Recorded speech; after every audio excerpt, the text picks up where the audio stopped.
You talk about meeting Dana. Was that the first time you've ever met him face to face, had a serious conversation with him?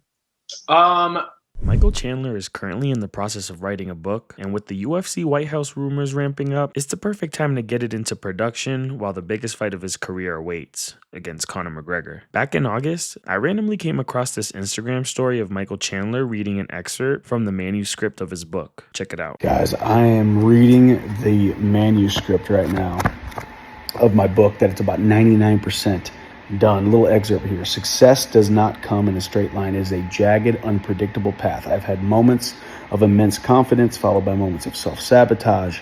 It is a cycle. Gain confidence, tear it down, rebuild, repeat, but through it all, the overall trajectory is up. It just takes time. I felt the highest of highs, the lowest of lows, and everything in between. And in the chapters to come, I hope to share with you what I've learned and how you can rise above your limitations. When I finally signed with the UFC, I had a conversation with Dana White. I told him honestly, Dana, well, you have to buy the book to hear how that conversation went, but this is awesome, man. Guys, we are so close. All of my stories, all the lessons I've learned, all the things that have gone inside of here and onto these pages. Can't wait for y'all to see it. Coming soon. We're almost done. Sending it to the editors now. God bless.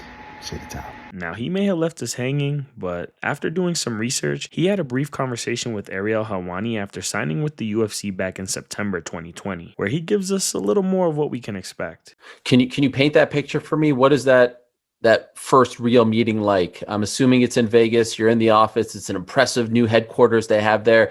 It's Dana White. It's Hunter Campbell, the right-hand man. It's your chance to finally make that move to the UFC. You're a free agent. You got multiple suitors. What is that day like for you? What is that meeting like for you? And if you can add, what was it like when you walked out of the room as well, when you went back to your hotel, back on the plane? so I'll give you some of it. I'm not going to give you all the information. Oh, come on, Mike. Give us all of it, for God's sake. There's no more interviews to do. This is your last chance. Someday we'll be able to appreciate this. But so I actually didn't meet with Dana. I met with Hunter Campbell. So we were there. We had this meeting set with Hunter Campbell, and we were going to. And Dana was hopefully going to be there. And it turns out I think Dana was there, but then he had to go catch a flight real quick. So we sat with Hunter Campbell for about an hour. As I said, I felt like I was home. You know, I felt like, and we'll get to it in a second, but if this had been 2 years ago, I wouldn't have been ready for that meeting. 4 years ago, this wouldn't have been ready for that meeting.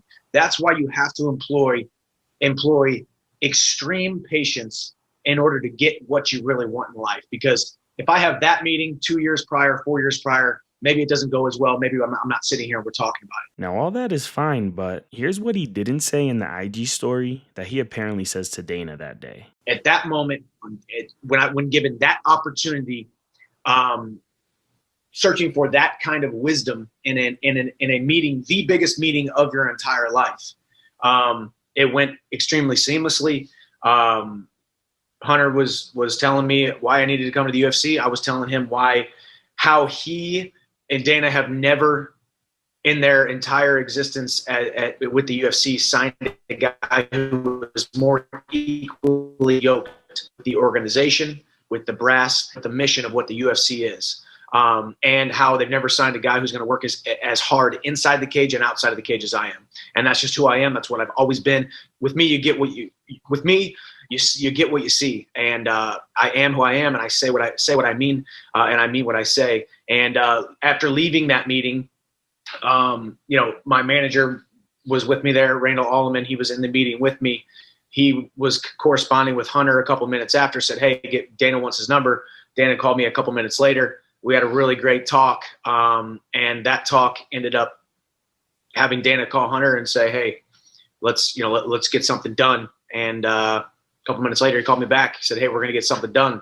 48 hours later, we had something done. Wow. It's almost like he knew. But we know the book will include that conversation with Dana White he had prior to signing with the UFC, and that he sent it over to the editors. As for the release date, that is still unknown. Just be on the lookout for an announcement once his next fight is official. One thing's for sure, Michael Chandler may sit around and wait for McGregor, but dude is smart and a businessman, and he's honestly one of the best when it comes to maximizing opportunities and building a brand outside of the fight game. But let me know what you guys think in the comments below. Is this something you'd read? And do you think we'll finally see Michael Chandler versus Conor Conor McGregor happen at the UFC White House card in 2026. But anywho, if you haven't already, please make sure to hit that like button and that subscribe button. And as always, I'll see you at the top.